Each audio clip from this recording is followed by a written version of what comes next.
guys. Ayan, once again, Jolly TV and Pagsibol naman guys. Ayan. Balikita nyo yung Mount Arayat guys, Pampanga. Santa, anong ano to? Sana si ma'am?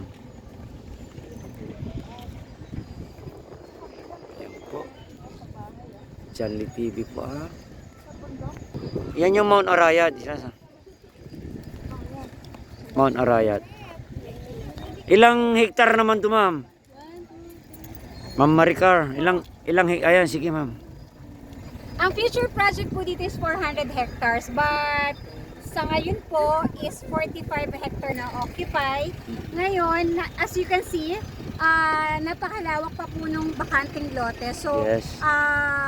ang RLI naman po talaga sa Remila po talaga, talaga naman pong kukunin niya talaga yung mga katabing nito, bakanting lote. Napakalawak pa po ng lote. Kasi ang future project talaga is 400 hectares po ang estimation nila. 400. And then, duplex to ba ma'am? Yes, dito po itatayo yung duplex natin. Ayan, okay, narinig nyo guys. Okay, from Prime Chris, Ma'am Maricar. Okay, thank you so much ma'am. Guys, Dito no kayo, DP dito. po ito, no DP. Oh. Ang magiging monthly nyo lang po is 10,000 something lang po per Ayan, month. okay mga Payable ma'am. for 30 years. Yes, okay, narinig nyo ha. Okay. Mrs. lang po, mga interested. Okay. Thank you so much ma'am. Ayan, malaki-laki dito no. 400. Dulo pare, ayan. Ayan guys, nakikita nyo hanggang doon dulo, ayan. Hindi kayo masyadong mabilat. Paikot niya, nilalamdib na guys. Share muna po tayo. Dito kayo si Sir. Mangingitim si ma'am. Okay, sige, abang maya-maya ako sasama.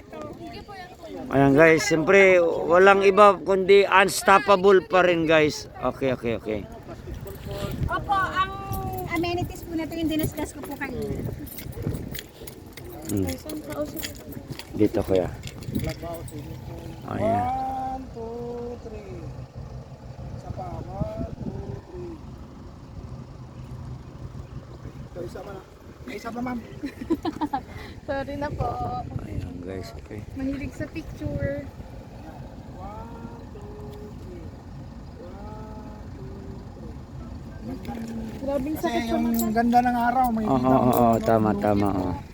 Ayan guys, kasama natin tong buong with Ma'am Maricar ng okay.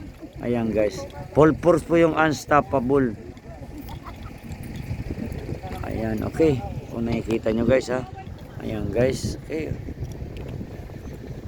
Once again, okay, thank you so much for watching and